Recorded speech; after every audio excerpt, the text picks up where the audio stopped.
Grace was 25, a fresh graduate with bright eyes and an even brighter future.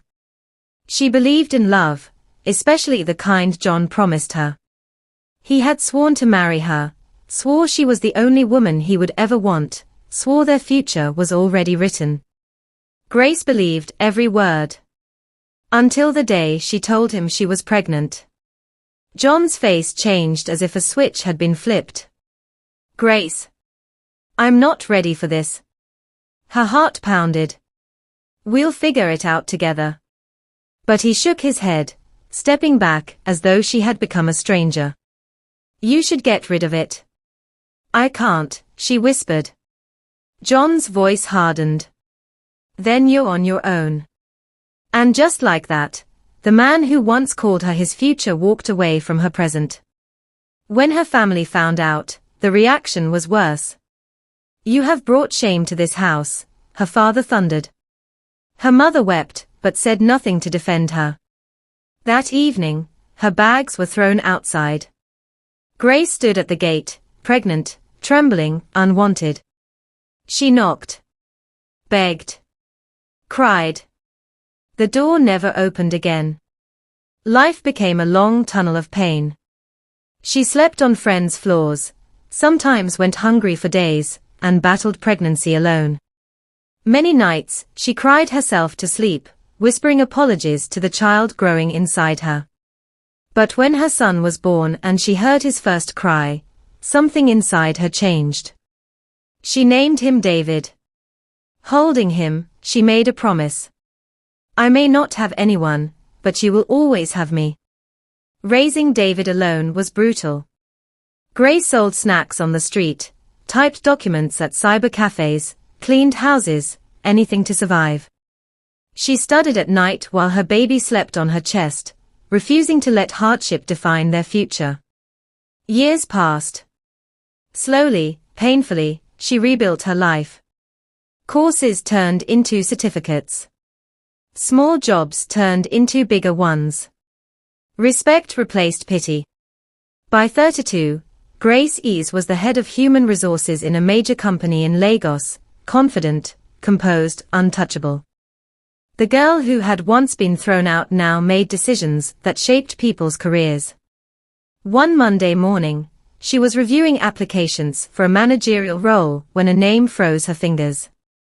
John Okafor. Her chest tightened. After all these years. She stared at the door when the receptionist announced, "Ma, the candidate is here." Grace straightened. "Send him in." The door opened. John walked in, older, worn, carrying the weight of years. He sat down, adjusting his file, unaware of who sat across from him. Then he looked up. Time stopped. His eyes widened in shock. "Grace." She met his gaze calmly. "Good morning, Mr. Okafor. Please, let's begin." He was stunned, words failing him.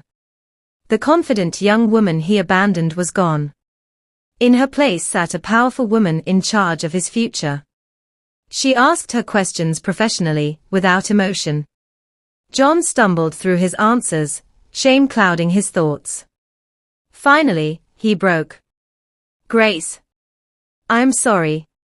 The apology came years too late, thin and fragile. She regarded him quietly. Not with anger. Not with pain. Just distance. "Your apology is noted," she said. He swallowed. "Do you have a child?" Grace allowed a small smile. "Yes. A son." "How old?" 5. Understanding crashed over him like thunder. She didn't need to say more. Grace closed the file. "Thank you for coming. We'll contact you." John nodded slowly, defeated, and walked out, carrying the weight of what he had lost. That evening, Grace picked up David from school. The boy ran into her arms, laughing. "Mummy. I got first position." She lifted him, eyes shining. "I'm so proud of you." As they walked away, she felt peace settle deep in her heart. Life had broken her, but it had also rebuilt her into something stronger. She didn't need revenge. She had already won. Because sometimes, the greatest victory is not making those who hurt you suffer. It is rising so high that they can only look up at you and remember what they threw away. Thank you for watching that wonderful story. Hope you enjoyed it. Please like, share, and subscribe to my channel.